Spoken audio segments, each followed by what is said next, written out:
What's going on, everybody? Blue Raven here, and I'm back with another video. And today's video is a channel update slash division lore video. I really like this. I want to do that. I've been trying to get this done for a couple days now, and today it's been busy, it's been hectic, but I think I can get it done today. So we're trying to. I have already tried once and I messed it up.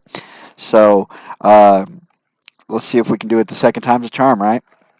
So anyways, the first thing we want to talk about before we even get into this video is I want to do a channel update. So starting next week, so whenever this recording comes out, it should be come out this weekend.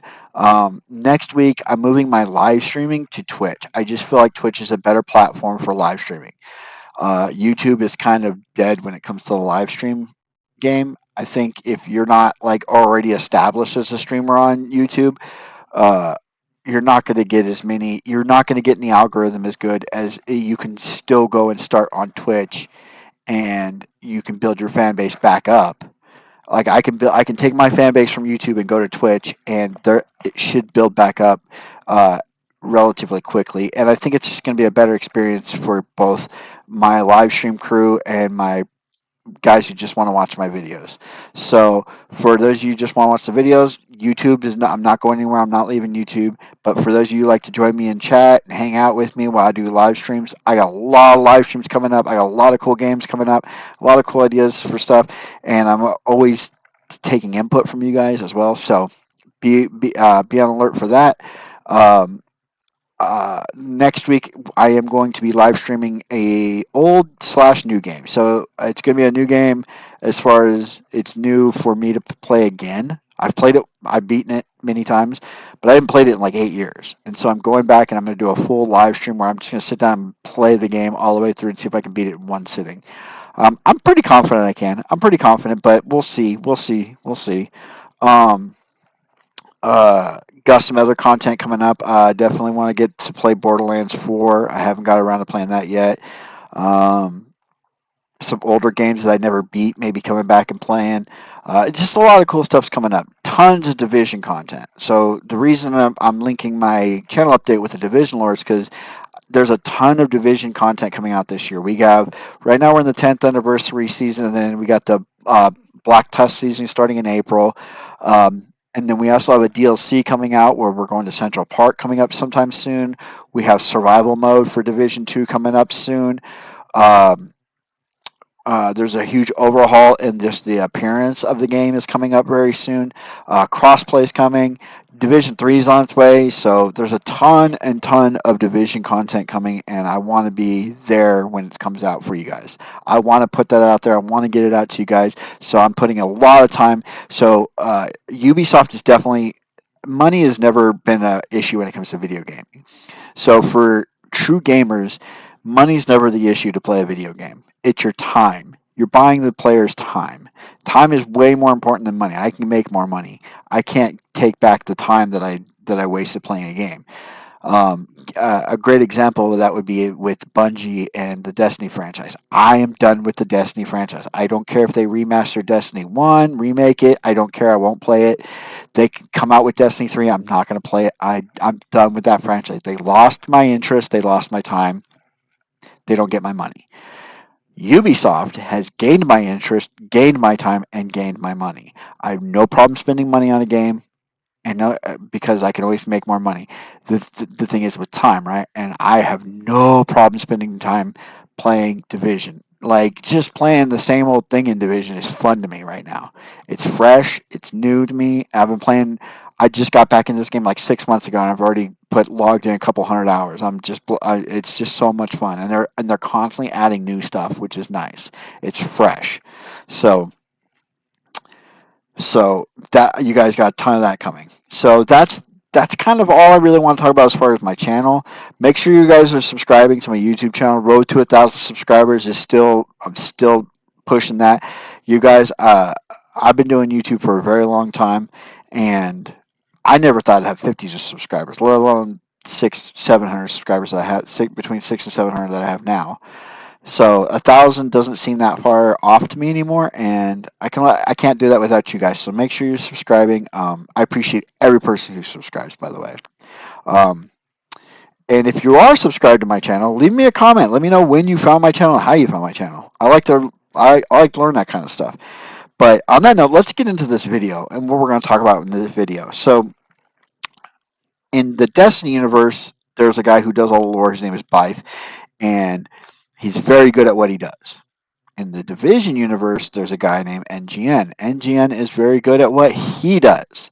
They're both equally, I think they're two of the best. And then there's also Vita. I think that's his name. He does all the Souls lore.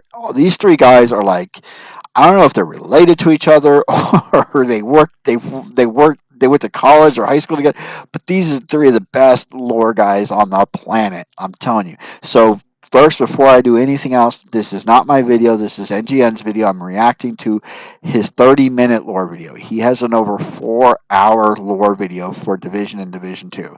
If you want me to react to that one, you guys gotta let me know. Like this video. If it does good in views and likes, and you comment, let me know. I will definitely do a full breakdown reaction of the full 4 hour. I've never seen it, but we'll watch the full 4 hour video. This one I've seen parts of, so I know a little bit about. Like I've done the intro like 4 times now over the last couple days, so I know the intro, and we're going to talk about that pretty quickly. But the way this video is going to break down, it's going to be kind of a long video, so um, uh, the first part's just going to be a breakdown of my expertise. I won't even say my expertise, just what my knowledge base, right? Versus what the game is portraying. So facts versus fiction, real versus not real. And we have some real world applications that we can actually point to where the game got it right, very much got it right, and versus the fictional side of it, right? So we're going to talk about that. Then we'll talk about the actual lore of Destiny Division 1, and then and then we'll watch. So I'm going to watch the intro. Pause it there. Talk about the intro. Talk about some stuff. Then we're going to watch Division 1. He's going to break down all of Division 1. I'll probably pause it 1 or 2 times maybe, and we'll talk about a little thing, and then we'll get into Division 2. Watch the lore of that. End it, and then at the very end of the video, I'm going to talk about what I think, me personally as a gamer, to the devs, what I think they should go with Division 3. I'm going to probably be way off base with what I think they should do with Division 3, but it would be the coolest game out there if this is what they did, right? So that being said, um, let's talk about my knowledge base. So I was in the U.S. Army. I was in both active duty and then the reserves. I did a combat job at active duty, and I did a non-combat job in the reserves. So I was a crewman on an M1 tank in active duty, and I was a mechanic in the reserves. So I've seen both sides of the spectrum as far as the Army goes, and I understand a lot about the military. So chain of command, chain of custody, the different ways that they're going to portray military in this game, and then like military reaction, military, just when they talk military or militaristic stuff, I will put my 2 cents in what I think they're trying to either represent or how they're trying to explain it. And is it real world or is it Tom Clancy fiction? So we're going to talk. That's my expertise on that, but we'll talk about that more. But I do love how this starts. His video starts with a real world, something that's real, and that really did happen. And we'll talk about that after we do the intro. But guys, make sure you go to NGN's YouTube channel, subscribe to his channel, like this video. This is not my video. I'm just reacting to it, so I do have to pause it here and there, so there's no copyright infringements under fair use. I'm just trying to give you guys my thoughts on Division, and he's the best person to give me the information I need to give you guys that information. And the last thing I want to talk about before we start this video is my thoughts on Division 1 versus Division 2. And ironically, my thoughts for Division 1 versus Division 2 is I have the exact same thoughts as Destiny 1 versus Destiny 2.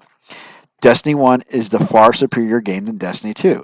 Division 1 is the far superior game than Division 2. However, Destiny 2 is the better game than Destiny 1. Division 2 is a better game than Division 1. That sounds very contradictory, but what I mean by that is if you look at the story that they told in Destiny 1 and the story that they tell in Division 1, it's very in your face. It's very easy to it's very easy to consume. I want when I'm playing a looter shooter, an action game, I want the storyline force fed to me. I want spoon fed. Just give it to me. I don't want to go looking for lore. I don't want to be going looking for uh, the story. Just give me it in cutscenes. Give it to me and somebody talking to me really quickly about something, and then move on. They do that great in Destiny 1, and they do that great in Division 1. Division 2, the gameplay is far superior than Division 1, but they lack the story. The story is just not there. The content isn't even there. If you look at the actual Washington, D.C. layout, there's less content in DC than there is in New York City. And when they gave us New York City, they just gave us Upper Manhattan. They gave us the island of Manhattan, and they blocked off a lot of Manhattan. You don't have Central Park. Lower Manhattan's cut off. Like there's a lot of area that's cut off in Division One, but there's still more places to explore, more places to go in Division One. Then you get almost all of Washington D.C. for the most part. The northern part of Washington D.C. is cut off, like north of the White House is pretty much cut off. But so it's like everything south, like the Smithsonian, everything south of the White House, because really realistically, there's nothing really north of Washington D.C. that would trigger you to have to go up there, other than maybe making it a dark zone. Um, but uh, so that's my thoughts on Division One versus Division Two. Is it's the same thought as Destiny One versus Destiny Two. The first game was better. The second game is the first game was superior. The second game is better, but the first game was a superior game. So, but again, that's just my opinions. Let me know what you guys think. Which one do you guys like better? Let me know in the comments below, and let's get into this video. Let's go. A real world. Here, let's go. In 2001, a real world exercise tested the emergency response to a bioterror attack on the continental United States. The operation was called Dark Winter. Within just a few days, the simulation spiraled out of control. The operation predicted a rapid breakdown in essential institutions, civil disorder, and massive civilian casualties. Dark Winter has revealed how vulnerable we've become. Our lifestyle, our security, our safety depends on a delicate and unstable economy. We've created a system so complicated that we no longer understand how to control it. Oil, power, shipping, transport. We live in a complex world. And the more complex it gets, the more fragile it becomes. The system is built on a global supply chain that gets things where they're needed, just in time. We've created a house of cards. Remove just one, and everything falls apart. And what's fueling this system? Money. Such a cool intro. I believe that's the intro to Division Two. That's the start of Division Two. I could be wrong, but you guys let me know. Actually, I'm going to be doing a fresh playthrough of Division Two, so um, either PC or on PlayStation. But let's talk about that. So, Dark Winter is an actual real-world simulation that the U.S. government ran in 2000. I think he says 2001 in the video, but I think it was actually 2000. They ran it, and they found out that our infrastructure was severely not ready for it was severely inefficient for something. And the Dark Winter was a simulation of a smallpox outbreak in 25 cities. So they picked 25 cities and they put these and they had terrorists really smallpox into these cities, and they found out that the infrastructure of the United States failed, not within months, not within years, but within weeks of this outbreak. Like the entire infrastructure of the United States was gone. And there was congressional hearings, and there was a complete overhaul of our infrastructure to make sure that if this was to ever happen, that we'd be more capable of handling it. And we kind of saw that real world application happen in 2020 with COVID, right? Nowhere near as volatile as something like smallpox. Now I'm not a COVID denier, an anti-vax, or anything like that. I'm not trying to claim any of that stuff. I actually lost a family member. I lost my father to COVID, and in 2019, at the end of 2019, December 31st, and um, so I'm not trying to say it wasn't, but the realism of how humans react to the unknown. So humans react to the unknown with fear rather than rationality, right? Fear will drive us more than rational thought will. So when we don't know, we do stupid stuff. Hoarding toilet paper, buying up all the eggs, buying all the baby formula, stuff like that. Hoarding stuff that has no need to be hoarded is a not a, rational people don't think like that. People with fear of the unknown think like that, and that's what the division is all about: is taking that fear of the unknown and cranking it to 11. Right? That's what I said in the intro. Like that's kind of what this is all about. Dark Winter is a real world exercise that the U.S. government did, and Ubisoft saw this and said, "Let's make a video game into it, but let's crank it to 11. Let's change the formula. Let's make it even more deadly, and let's make it even scarier." And and we're gonna imagine what could happen. I can tell you, they weren't that far off. They weren't that far off. If COVID was as nasty as something like smallpox, you would have seen a lot of similarities between the division and COVID. Luckily, again, I'm not discrediting anybody's account of COVID, but if you look at the number of the population of the world pre-COVID, we're at like 8 billion people. You look at the population post-COVID, we're at eight billion people. Like we didn't even drop a percentage point in overall numbers of population. So nowhere near as deadly as something like smallpox or the Spanish flu or something like that that kills like a chunk of the population. So um, it's definitely a fear thing. They also did another simulation. This one's really funny. When I was reading up about Dark Winter, when I first did this video and I saw the intro and I read up about Dark Winter, I already knew about it, but I hadn't read about it in many years. I totally forgot that. I want to say it was like in 2005 the U.S. government did another simulation. It had nothing to do with anything real world, so it was completely impractical, and it was a simulation of a zombie outbreak happened in the United States, and how could we handle it? It's a completely fictional thing, and I thought that was kind of funny that taxpayer money went towards a simulation of zombies. Yeah, but um, the real world versus the fictional world. When it comes to the fictional world of Division, they kind of were on point with this. They kind of did their homework, and it's not too far fetched. It's still fiction. It's still 211, right? But it's not that far off. They weren't that far off, and I'll talk about more about what they got right and what they got wrong when we get into Division One. So let's get into the video, and then I'll pause it somewhere, and we'll talk about it.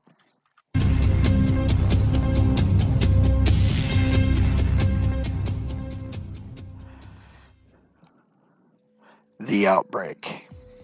Following Black Friday, retail's busiest day of the year, a number of people began getting sick, and it was spreading incredibly quickly. Initially, the symptoms were mistaken for a severe case of the flu. However, when people started dying from it, medical personnel quickly began investigating and eventually discovered that it seemed to be an outbreak of the previously eradicated smallpox virus. To combat the outbreak, the smallpox vaccine was distributed to the public, but unfortunately, the vaccine was quickly proven ineffective, and devastatingly, things were about to get a I wanted to stop it real quick. Ooh, that's what smallpox does look like on your skin, by the way. I paused it just the right moment. I want to talk about that is another thing that Division One did so much better than Division Two is real world videos. They used like breaking news, like a reporter in the streets of New York, where you thought this was actually happening. I remember seeing trailers for the game. I'm like, whoa! I almost thought it was real for a minute, right? And the using like real hospital settings and stuff like that was really cool, and they didn't really do that in Division Two. It's more animated, it's a lot more CGI, a lot more just video game, right? So um, I just wanted to touch on that. I really like that. I always thought that was really cool. whole lot worse. The city's infrastructure was starting to break down, hospitals were becoming overloaded, and the New York police force was struggling to maintain the peace. A number of gangs of rioters were starting to carve out their own territories within the city.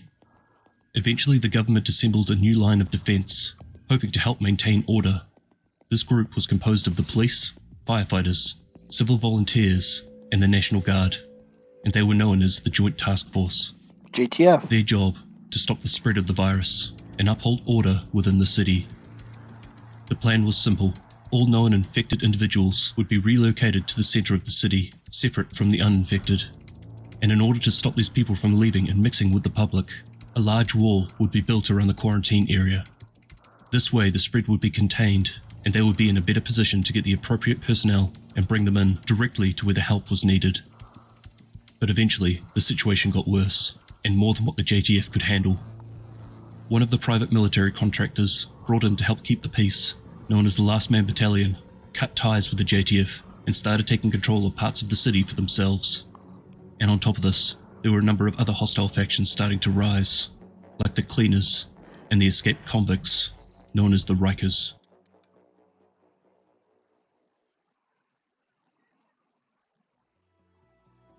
This is when the first wave of Strategic Homeland Division agents were activated. Their goal, to assist the JTF and regain control of the city. Unfortunately, it was too late. Shortly after the first wave division agents were released into the Dark Zone, the government and the JTF pulled out, leaving behind supplies, medicine, weapons, thousands of infected, and the first wave agents. Abandoned and cut off from the outside world, many agents succumbed to the virus or were killed by the growing hostile factions within the quarantine zone, the area that would later be known as the Dark Zone.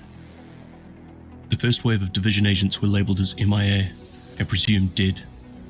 As a result, this is the event that triggered the second wave to be activated.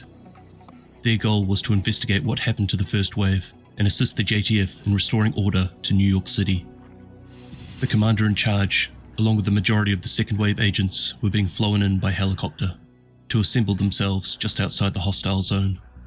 But as they landed, they were struck by an inbound missile, which caused the helicopter to crash, killing everyone on board.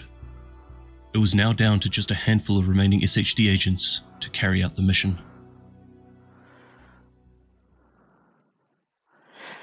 How Faye Lau did not lose her leg is beyond me.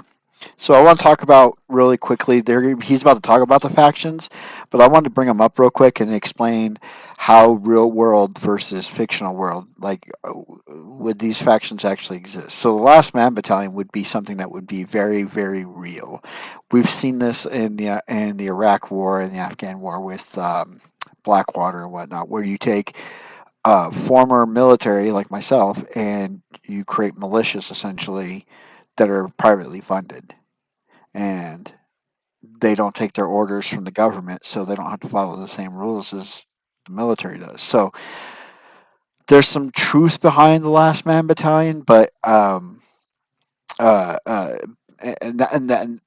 that is one of the scarier parts of losing control of your country, especially when you have the best military on the planet. Is the people when they leave the military, especially if they had a bad experience with the military, but they got all that they got experience, but they had a bad experience.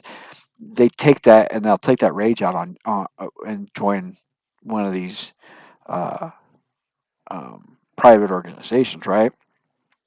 These represent the people. Like when you see people when COVID was going on, and I'm going to use COVID as the best example because it is a real world example. These were the people that are constantly telling you to put your mask on, stay 8 feet away. They were the ones checking you at the door. These are the ones that thought they knew everything about the virus and everything that's going on. They thought they knew what was best for you, and if you didn't listen to them, there would be consequences right away, right? And that's kind of what the cleaners are. The cleaners are these people who think they know what's going on, but they really don't know.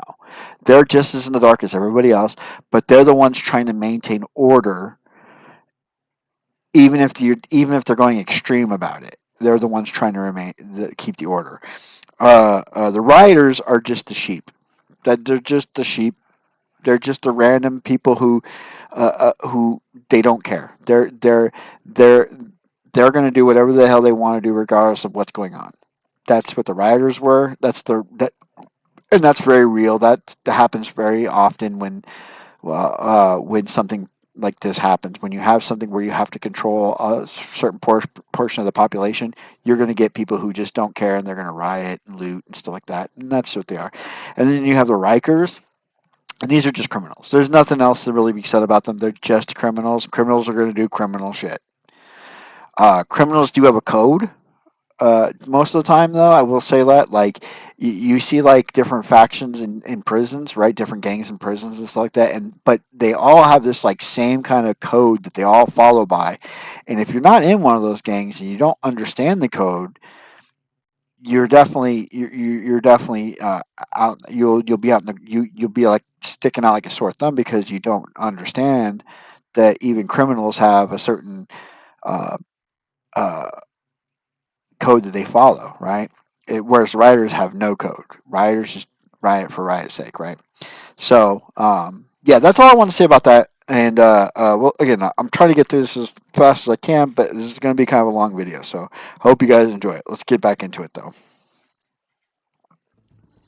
New York City was in a horrific state, and there were a number of rumors on how the rest of the world wasn't doing too much better either.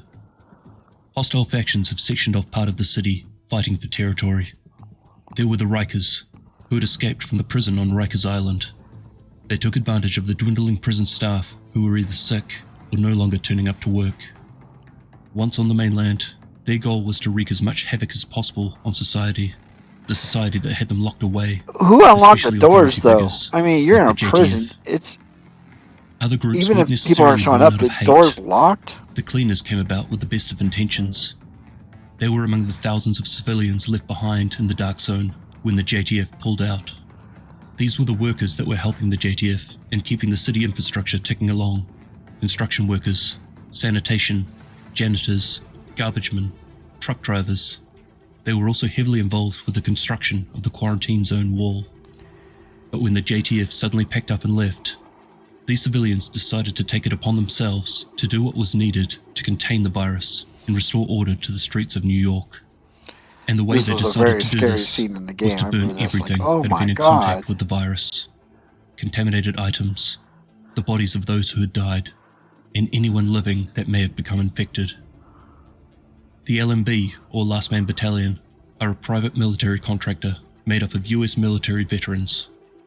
They were hired by large Wall Street companies wanting to protect their assets. The LMB worked alongside the JTF to start with, but as time went on, they watched the city go from bad to worse. Sick of the indecisive local authorities and the government's complete lack of ability to control the situation, the LMB decided it was up to them to restore order to the city. They broke their contract and cut ties with the JTF, executing an officer in the process. From here, they proceeded to do what they deemed necessary to rectify the situation at hand. Second wave agents eventually found that the source of the virus outbreak came from New York department store Abel's, and that the man responsible was a Dr. Gordon Amherst.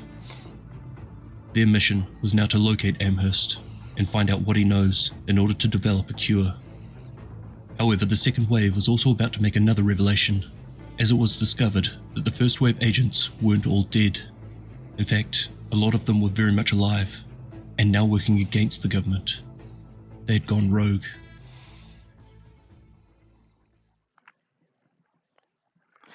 Keener. After the government pulled out of the quarantine zone, the first wave agents were unhappy with how things had been handled by the JTF and the government. And this is where we're introduced to a prominent figure in the division storyline, Aaron Keener.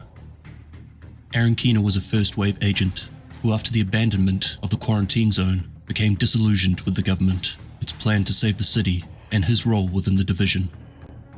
Keener disavowed the division and went rogue.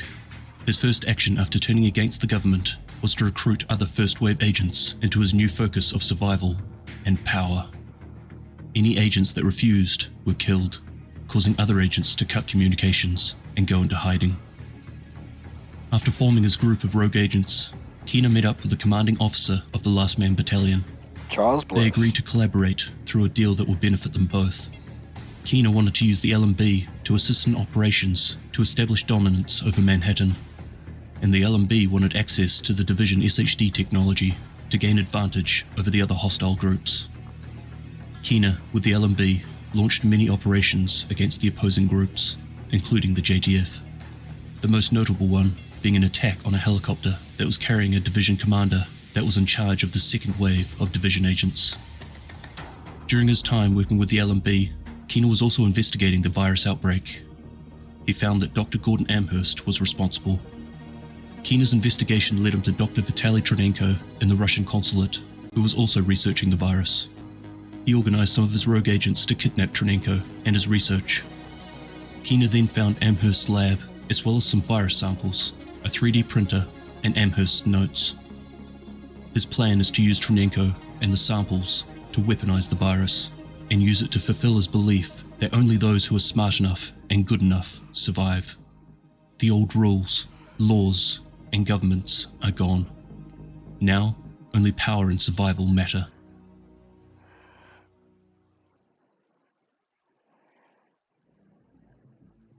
It was at this time that Amherst was found.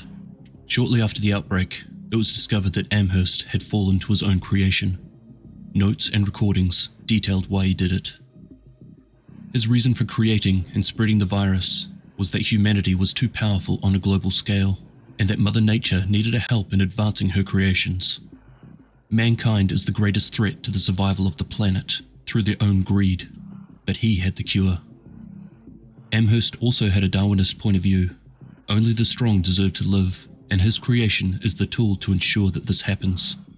But at the same time, he is willing and accepted that his death may come from his own creation.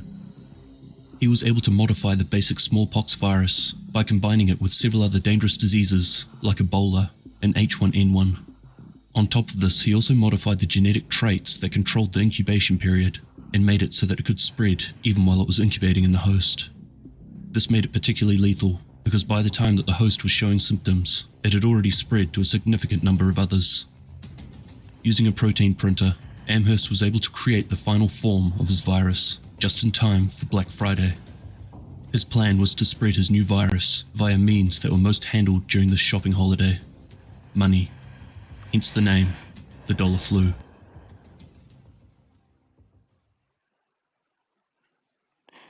All right, real quick, we'll take a quick intermission, real quick, talk about a few things. So, I do have a question, and this might be explained in the more in-depth lore video, the 4-hour one. But why did the JTF pull out of the dark zone to begin with? Why did they abandon the first wave division agents and the cleaners? Why did they abandon everybody and just pull out like that? Um, I don't know. I don't know the answer to that. Again, I haven't seen the full video, so I don't know. Um, and then is the green poison the same virus as the dollar flu? So I love the name of of Amherst virus called the dollar flu because it was on bills and it was really a cool niche for it. Green poison sounds stupid. Green poison sounds like a Batman villain. Like a really crappy Cause Batman has a lot of villains like that I didn't even know about. Green poison sounds like a Batman villain. Um, Now, I do know that there was an attempt at an antivirus to the or not antivirus, but vaccine to the dollar flu that created it. It was even more toxic than the dollar flu itself. And I don't know, is that the green poison in Division Two, or is the green poison and dollar flu the same thing? I don't know. Maybe he explains in this video. I don't know, but those two questions I had. Um, we do know that Keener. I know from the current lore of Division Two that Keener is actually a good guy. That his whole rogue persona was all to be put on to pull um, uh, the bad people, some of the bad people that were responsible for a lot of this stuff to get them out and get to expose them. Right. The other thing I want to talk about is the actual Division agents. Like that is complete fiction based on kind of a truth, right? So the whole idea behind men and women living among us that are secretly trained in covert operations and tactics and stuff like that, that's very much James Bond. It's very cool. It's a very cool niche idea, but it's very fiction too. Um, from my perspective, again, I'm just speaking from my knowledge, right? It's very James Bondy, but there is some facts based around how you come up with something like the division. So we do have um, uh, uh, elite fighters in our military, right? Um, they're called special forces. Now, each branch of our military has their own version of the special forces. The Air Force has parajumpers, I think is what they're called. Could be wrong on that one. I'm not really sure on the Air Force. I think they're called the PJs, though, the parajumpers. Like these guys are elite. They fly in, they drop them off, and they parachute in, and they're very elite too. Army, you have the Army Rangers and the Green Berets. Green Berets are kind of outdated. Green Berets have less of a job in today's uh, special forces than they did like Vietnam, pre-Vietnam, World War II kind of. They were way more prominent as a special forces unit than they are now because the Army Rangers kind of filled the exact same role that the Green Berets fill. So the Green Berets are less of a special forces that they were thought of back in the old days than they are actual now, right? And then in the Navy, you have the Navy SEALs, which is the most famous of all of the special forces. That's the one that everybody talks about, right? Because of uh, um, uh, the Osama bin Laden, right? SEAL Team 6, right? So they're very famous. And then with the Marines, you have Marine Forced Recon. Is the Marine Special Forces. Now, there is one more Special Forces. Now, this is where the division kind of comes into play. Is it's widely known that they exist, but they're not actually recognized that they exist. Kind of like the CIA, like a CIA agent. Like we know CIA agents exist. It's weird that you say CIA agent because isn't the A agent, so you're saying CIA agent. Yeah, I don't know. Um, Agency. So the A is agency because it's Central Intelligence Agency, right? CIA. So Central Intelligence Agency agent. Okay, that makes sense. Never mind. Anyways, so a lot like we don't know who CIA agents are, we don't know who these guys are.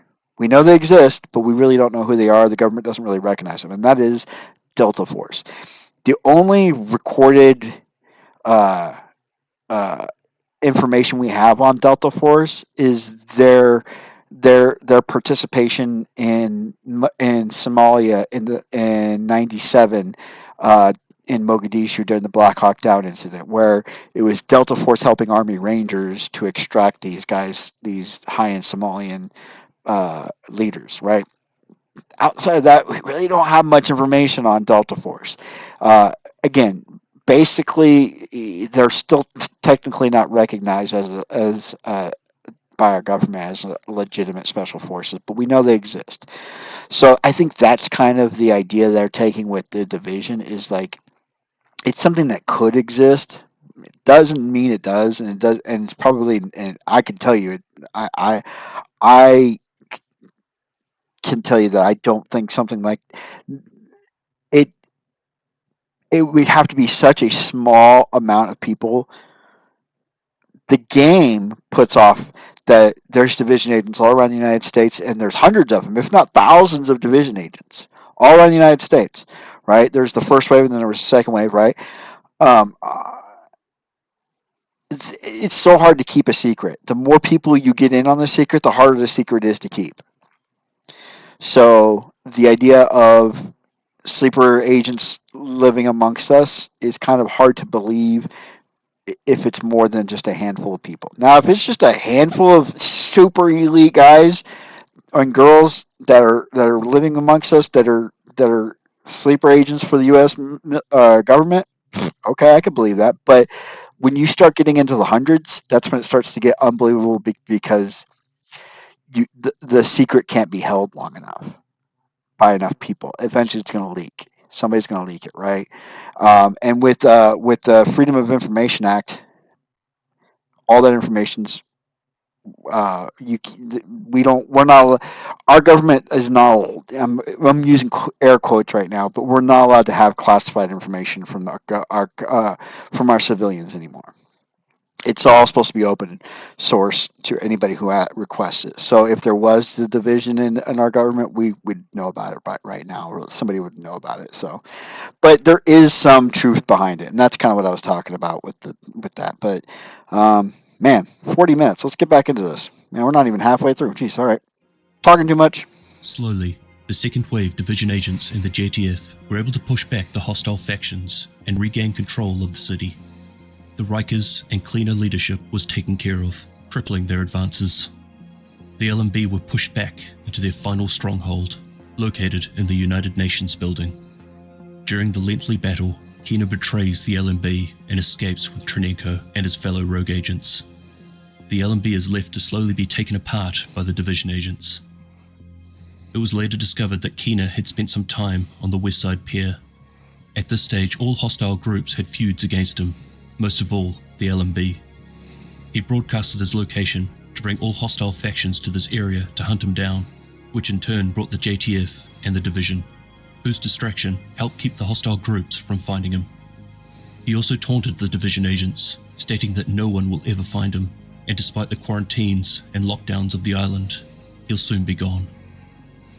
It's now confirmed that Aaron Keener is long gone from Manhattan and New York City altogether. There is confirmation that Keener is or was in Washington, D.C., but he continues to leave messages for the JTF and other government agents to convince them of his ways and beliefs, and to join him and his agents in working against the government. His final message was to inform the division that his eyes are not just set on the United States, but now the world.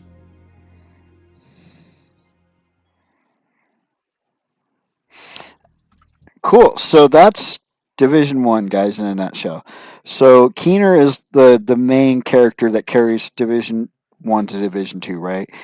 And like I said, in the latest information that I have on him, he's now a good guy. He wasn't rogue after all. Like him, like the Warlords of New York expansion, all like the tech guy was actually not rogue. He was using our heads up displays that are in our eyes, the contact lenses we have in our eyes that gives us all of our heads up displays. He was using that to give Isaac false readings of him and Keener and whatnot. So we were hunting rogue agents, but we thought we were taking out Keener and all that, and really we weren't. It wasn't Keener, it wasn't him, and I don't know if he talks about that in this, but um, I did find it interesting. I played Division Two at launch, Division One at launch, and Division Two at launch.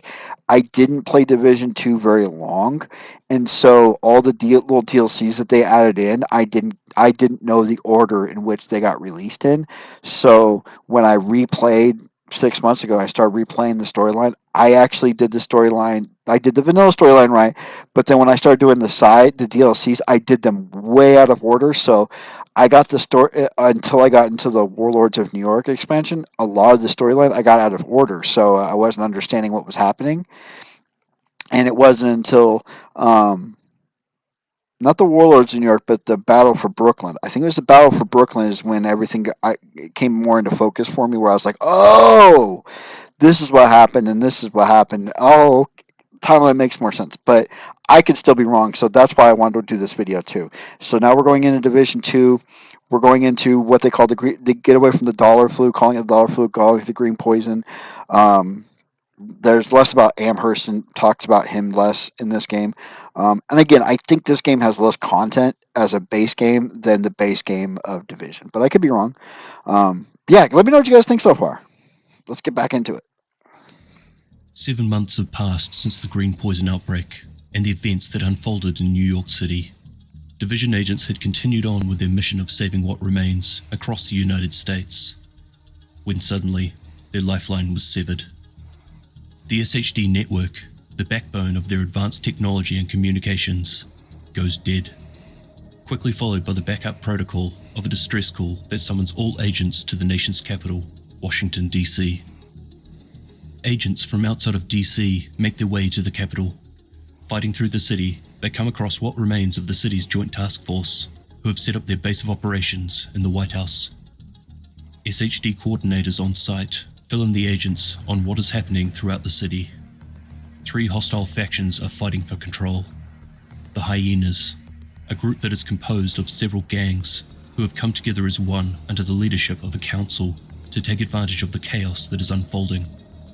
The Outcasts, a group made up of the survivors from the Roosevelt Island quarantine zone. Their goal, to enact revenge on those responsible for their mistreatment and to the society that allowed it to happen. And the True Sons, a powerful group of ex-JTF who have lost faith in the government's ability to bring control to the situation at hand. The division agents get to work finding the fault to restore the SHD network, but before they can achieve this, new information comes to light.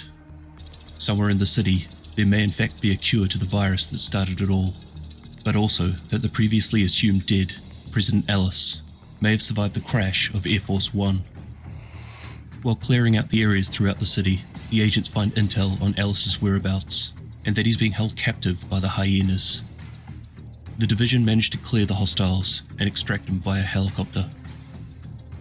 Back at the White House, Ellis confirms that there is in fact a cure, but not just for the green poison, but all viral infections. However, he is unable to access it without his briefcase, and this was on Air Force One when it went down. The briefcase was in possession of the True Sons, and they were holding it in their HQ at the US Capitol building. President Ellis ordered the agents to do what it takes to cleanse the city of these hostile forces and return his briefcase. However, the division wasn't strong enough to be able to tackle this challenge just yet. First things first, they located the fault in the network and restored power to the SHD and their agents. From here, they set forth clearing the hostiles and pushing them back to their respective strongholds.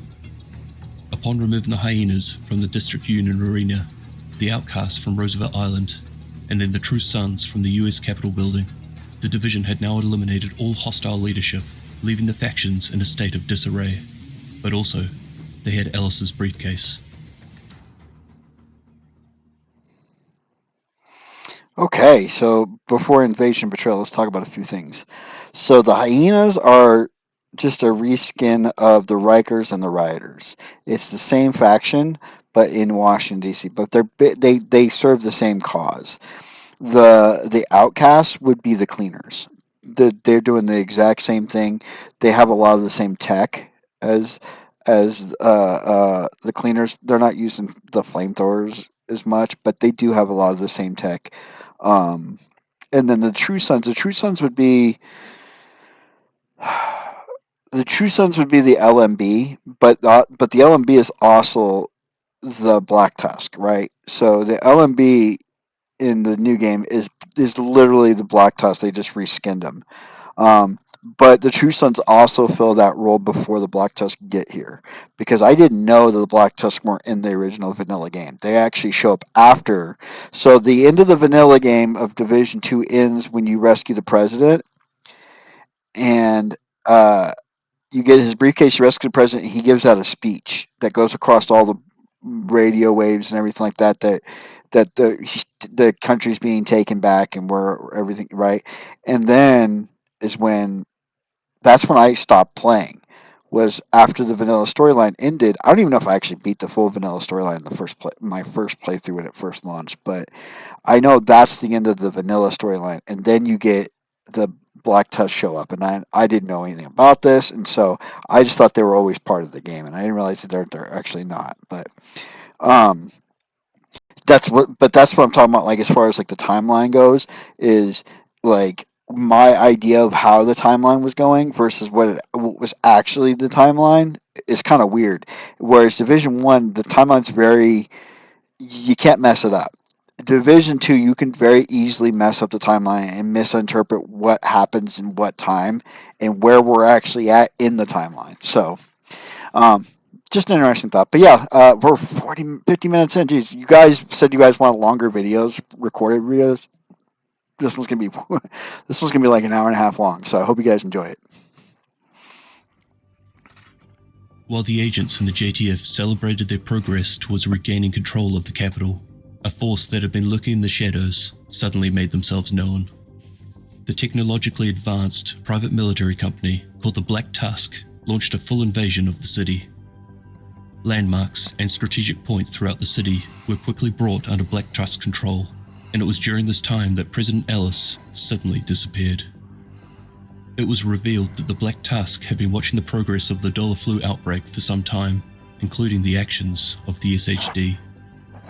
Division agents found out that it was this new hostile force that was responsible for the SHD network being taken down, and that they had been planning this invasion since the outbreak first occurred. The Black Tusk had, in very quick succession, completely undone all of the progress that the division had made up until now. Unwavered, the agents, against all odds, once again fought through. It was discovered that President Ellis had actually handed over the antivirals to the Black Tusk, and that they had been working together, and in fact had something to do with the death of the last president that had him put into power. Mm. The antivirals were being held I at didn't the know Black that. Tusk tidal basin headquarters. The agents launched an attack and managed to fight through the technologically superior forces, regaining control of the antivirals. Washington, D.C. is once again in a state of mayhem, with the three hostile factions, although without their original leaders, fighting for control, and a now new, more powerful faction attempting to establish a new dynasty to lead the country into a new era. Shade goes on offensive. President Ellis has been located. So that's why every week when you start a new week, the Black Tusk take over certain things. That's their invasion. So you get the re-invasion every week, which is kind of cool if you think about it. Like they're not retaking these control points. We've already taken them back, but you're getting to re-experience that timeline for the first time. So if you're just jumping back, the reason that Ubisoft does it, every reset there's the red control points and then the stronghold that gets locked out, and it's all Black Tusk, right? Is so that if you're a returning player or a new player, you can beat the storyline, and then you get to 40, and then all of a sudden you think, oh, okay, and then the Black Tusk show up, and you get this, oh, they've taken over these territories, and you're like, what the hell just happened, right? That's very cool. I didn't think of it like that, and that's pretty cool. So, um, Shade going on the offensive. Let's go ahead and keep it going. But that is very cool. I didn't know this thing about the president like teaming up with Black Tusk. I didn't know that either. He's found to be hiding out at the presidential retreat. No, I said now, but he was Chicken Hawk, and he was getting mad that Black Tusk were calling him Chicken Hawk in this strike. I don't know why I never put those two together. That they're like they even had a code name for the president. Camp White Oak. Camp Under White Oak, heavy yeah. guard by Black Tusk forces, the JTF and the division assault the compound in an attempt to arrest Ellis and bring him back for questioning. Unfortunately, before they could reach him, he managed to escape. His whereabouts are currently unknown. The division agents then turned their attention Also, this story is up to 2023. It says it up here. So we're in 2026, so we've had 3 years pass since he did this video. to the Pentagon. They have received a transmission from an agent close by. This agent was scouting the DARPA labs. Wait, what? What did it say? The division agents then turned their attention to the Pentagon. Okay. They have received a transmission from an agent close by. This agent was scouting the DARPA labs to see if they had succeeded in developing a perfusion bioreactor.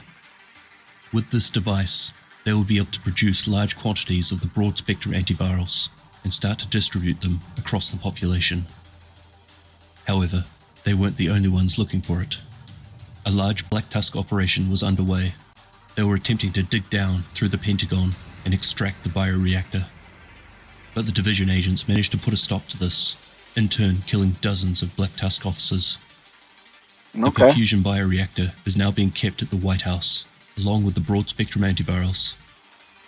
The next step towards creating the cure requires the agents to find someone capable of running such an undertaking, someone with experience in this field.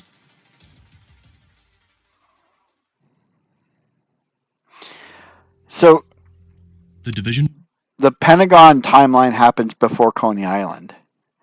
I would have thought that had been reversed. That Coney Island with Keener and everything happens before the Pentagon. The Pentagon's later, but see, that's why these videos are so cool. Is that you get the understanding, you get to figure things out, you get to process everything correctly. Receives intel on the whereabouts of a former agent who was at the top of their most wanted list. Aaron Keener has finally resurfaced after disappearing months ago, last seen in New York City.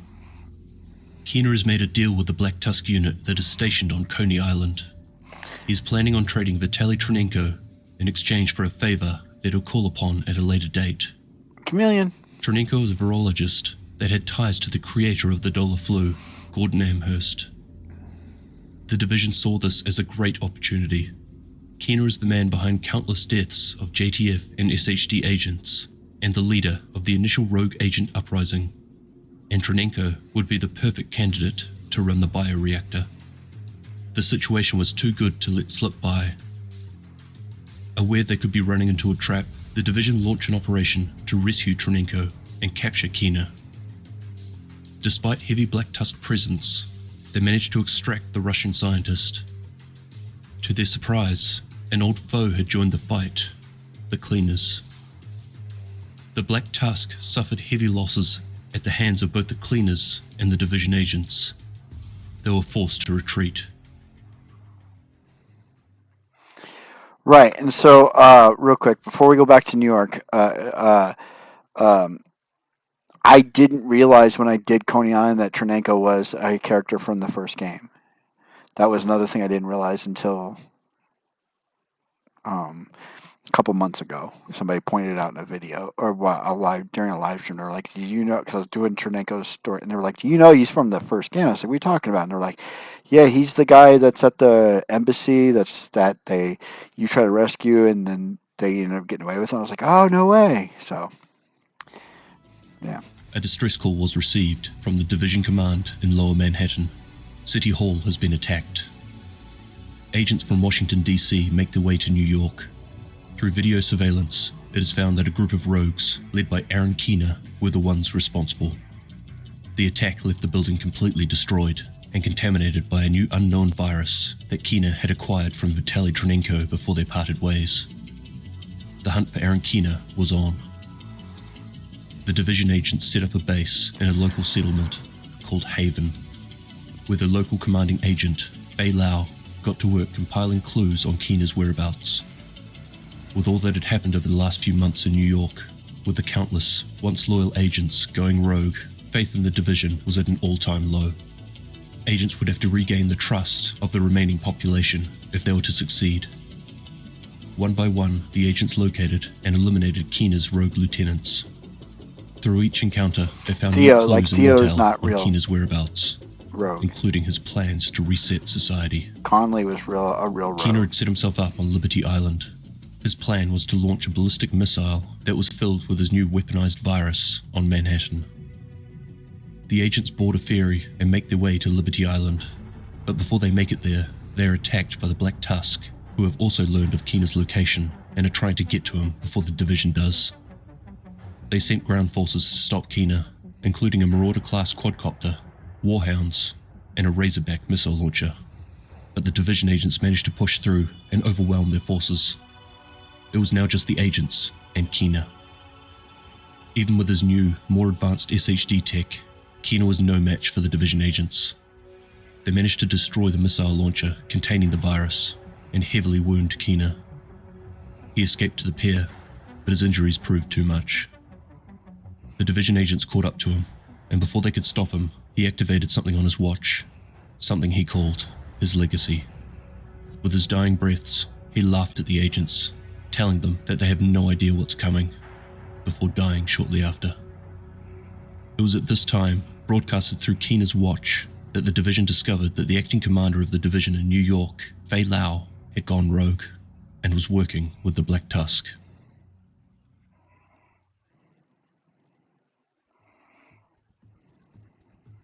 Before Keener's death, Okay, so there wasn't a seasonal content until after the Warlords of New York expansion, and then they started doing seasonal content. That's crazy.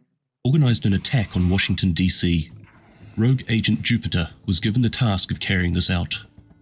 Jupiter assembled her team of rogue agents and equipped them with the new Rogue Network smartwatches that Agent Theo Parnell had developed alongside Keener. While on mission, Jupiter would receive a package. Keener had sent her a sample of his new weaponized Eclipse virus. But with The Keener now out Eclipse of the virus, picture, okay. she had it disposed of. To her, this operation was about getting rid of the virus, not spreading something far more dangerous. Jupiter and her rogues have teamed up with the Cleaners for this mission. She informs them of multiple reports of experiments being carried out to weaponize the virus in DC, and makes it very clear that the goal is to eradicate the green poison and anyone who could be spreading it. Following the path of destruction, Division agents would eventually catch up with Jupiter's rogues and take them out one by one. It was discovered that Jupiter was on Roosevelt Island, uncovering a newly developed EMP technology from a cargo plane that had crashed there some time ago. This tech was capable of neutralizing all non-rogue network SHD tech, including the agent's armor. Her plan was to recover all the tech and dispatch it out to rogue agents nationwide, rendering the Division completely helpless. By the time Division agents caught up with her, the Cleaners had set up a solid foothold on the island and were preparing to use it as a staging point for their mission of cleansing Washington, D.C. of the virus by burning it to the ground. But the agents were too much for them. The Cleaners were pushed back. Even after Jupiter had them utilize the new EMP jammers against them, they fought through, killing the Cleaners, the EMPs, and eventually Jupiter. I've never done her mission. I might do that.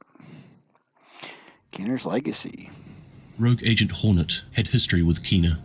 They served together in the US Army, long before they were recruited by the Division. Hornet saw them as brothers and would do anything that was asked of him. During Keener's attack on Lower Manhattan, he gave Hornet some of the Eclipse virus, along with instructions of how to create more.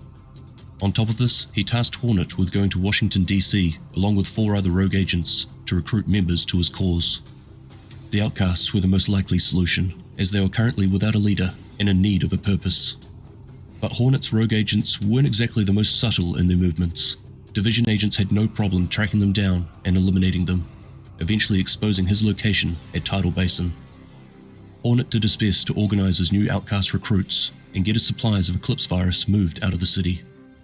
But the agents were pushing through the compound too quickly. Hornet attempted to slow them down by releasing some of the virus around the base. However, it was too late. The agents were able to clear the outcast forces, and then Hornet and his stockpile of Eclipse virus.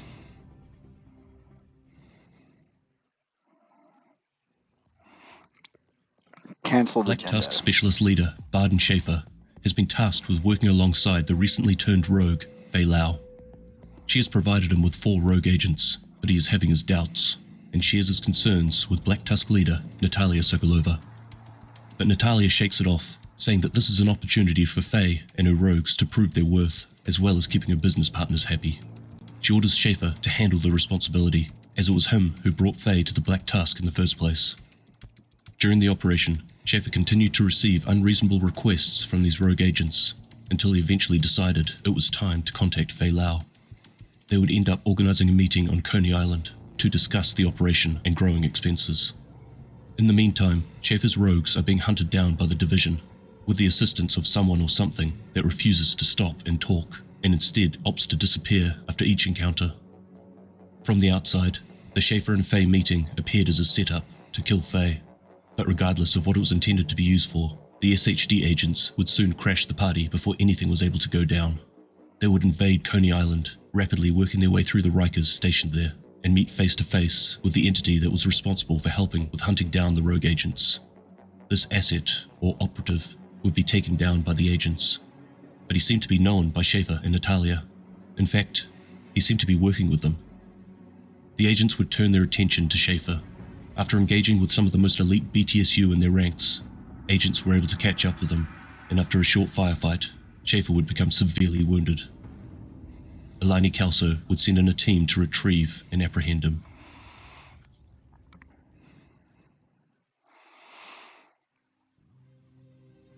Agents finally discover intel on Fei Lau's whereabouts.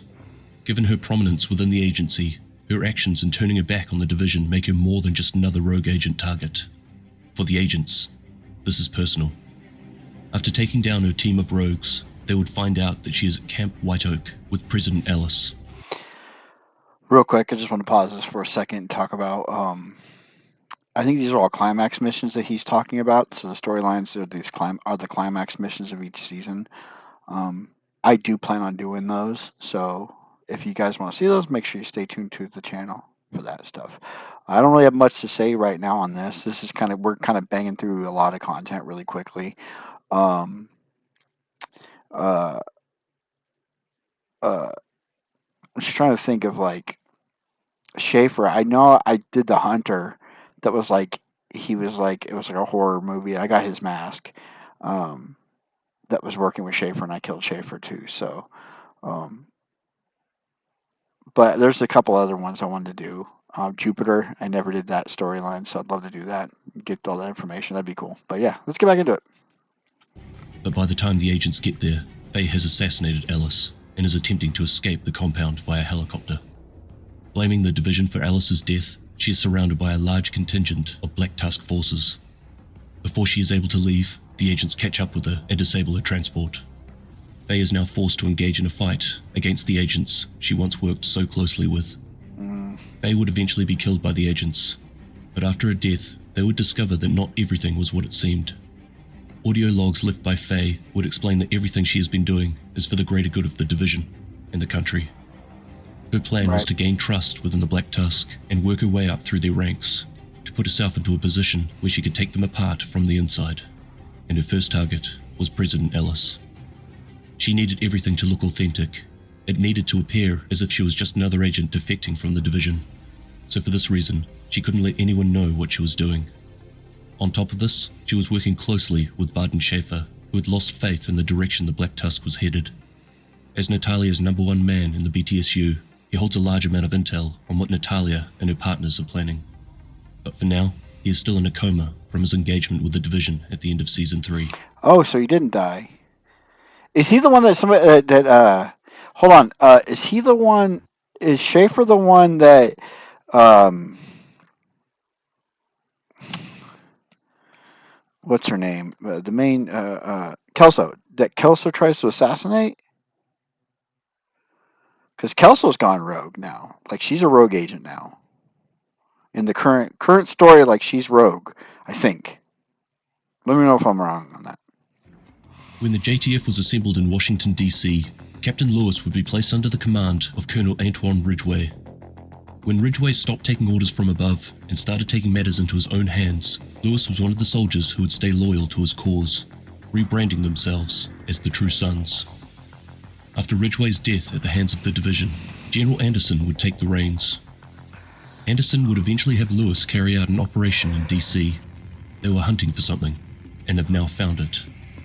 Lewis and his men head to the Jefferson Trade Center immediately, and this is where the division would catch up with him. Except he is all alone, the last member of his team. Lewis would explain that there is something much larger at play here, and regardless of their differences, they should team up to bring it down. Although they don't necessarily trust him, the agents agree. The division, along with Lewis, get to work taking down the Black Tusk who have taken hold of the site. While in Lewis there, is in the Lewis warns countdown the thing, agents isn't that he? the BTSU are not the biggest threat present on site. There is something far more dangerous, something he calls the Recruiter. Agents eventually take down the Black Tusk forces. The Recruiter, having done nothing but observe from a distance throughout the fight, would vanish shortly after. However, to add to this confusion, the agents would also find out that the Black Tusk soldier who was commanding this operation had an agent watch on him, with Isaac detecting an agent status. The agents pushed Lewis for answers, but he would simply tell them to get in contact with him when they had finally caught up with what was happening around them. This operation also reveals and confirms the cooperation between Natalia Sokolova and Kelvin McManus. McManus turns out to be the Secretary of Homeland Security, and that he is his own personal unit of covert special operatives, known to us as the Hunters. Being Ooh. Homeland Security, McManus is not only aware of the SHD from its very early days, but is somewhat responsible for them.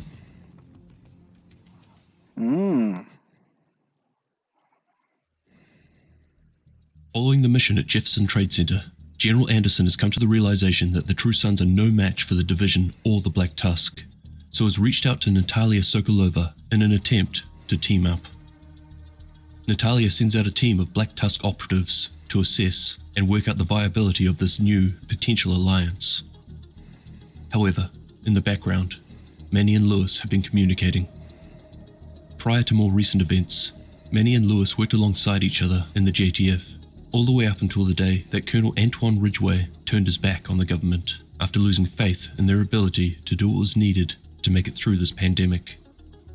The JTF around Ridgway were faced with a choice: to fall back to other JTF units, or to join his new band, calling themselves the True Sons, in turn becoming an enemy of the country. Manny fell back, keeping to his oath, while Lewis sided with Ridgway, agreeing that things needed to be done differently if the country was going to survive.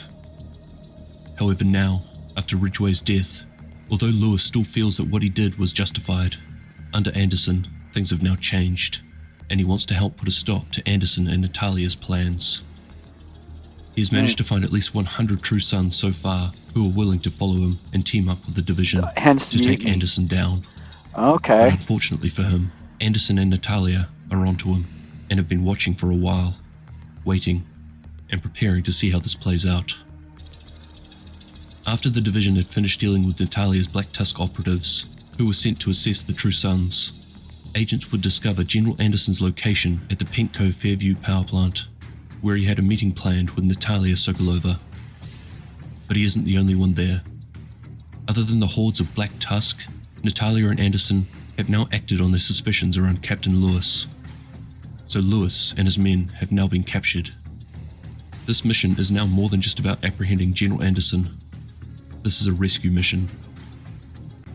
The soldiers that Captain Lewis had been preparing for transfer over to the division have been rounded up and either locked away or executed.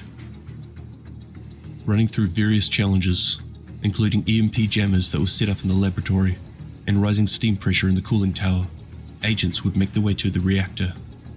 There, Lewis had been locked away in an office, while BTSU operatives activated a failsafe, setting the building on fire after deactivating the fire suppression system. Division agents were successful in turning on the valves and reactivating the sprinklers, rescuing Lewis in the process. But with little I warning, remember that. Lewis took off in pursuit of Anderson. Right. However, Anderson had already made it to the docks when Natalia had arrived with hovercrafts. The agents would meet up with Lewis in the parking lot, where a helicopter was waiting to extract them. Agent Kelso to Captain Lewis. Go for Lewis. Need confirmation. Is Anderson in your custody? Negative. The Black Tusk have the general. I'll send a team to intercept. No, negative. It's not worth the risk. There's a fleet of Black Tusk hovercraft. This fog is the only reason why your extraction team is still breathing. How well do you know Natalia Sokolova? Not that well. I don't think anyone does. We've only met once. She was not what I expected. Thank you and your boys for the assist. I look forward to working with you now that we're partners. She looks like the president of the PTA, but you can tell she's dangerous. Now there is the slight hiccup that the division took the plant. But I'm not concerned. They've most likely moved on to their next assignment. Nothing she does is random. She raises her eyebrow at dinner in Monaco when you're hearing about an assassination in Tahiti. You should never underestimate that woman. We'll regroup and take back what is rightfully ours.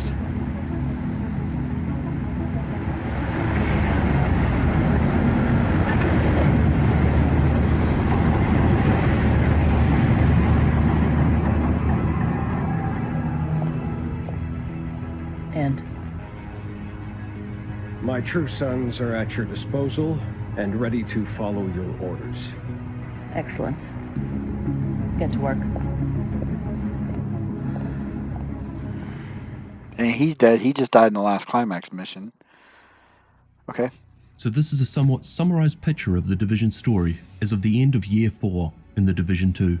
We're in year But for 7 anyone now. interested in more detail, I have links to many other videos in the description.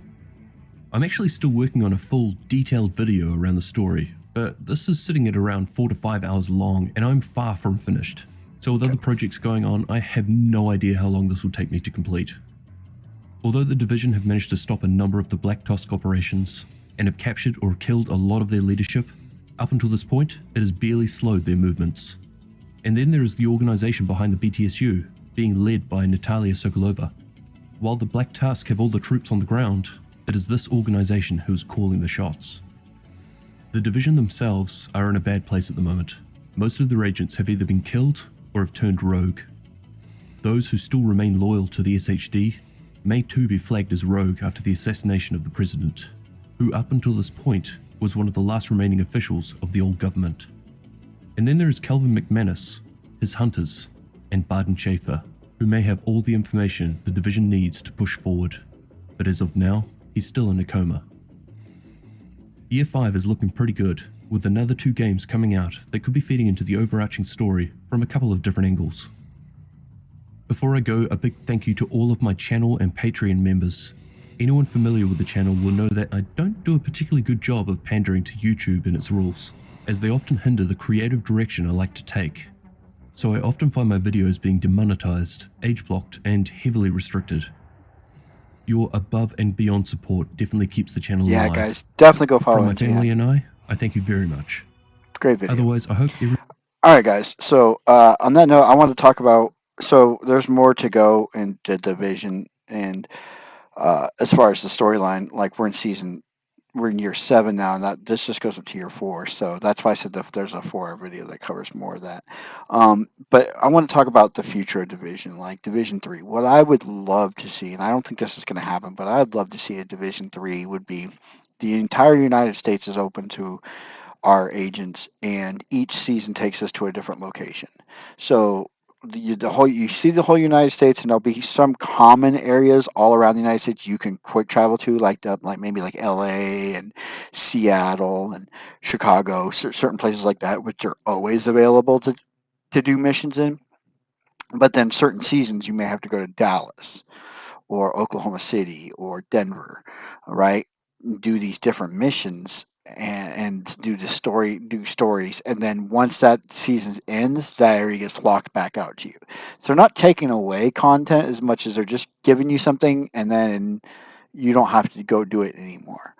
But it's not locked out to new players. Would be the key. Would be like if you're a new player and you're trying to experience all the different stories that they're trying to tell, as your new character progresses, the locked out areas to the veteran players that are currently playing, those become unlocked as you progress through the storyline, right? So as you get to the part where you would, let's say Dallas, for instance, is a seasonal area. So the current players, they can't go to Dallas. It's locked out for them right now. They've completed everything they need to do in Dallas. They don't need to go back there. There's no loot. There's no reason to go back there. But new players, as they progress, they get up to that point of the game where Dallas becomes an integral part of the game, a story.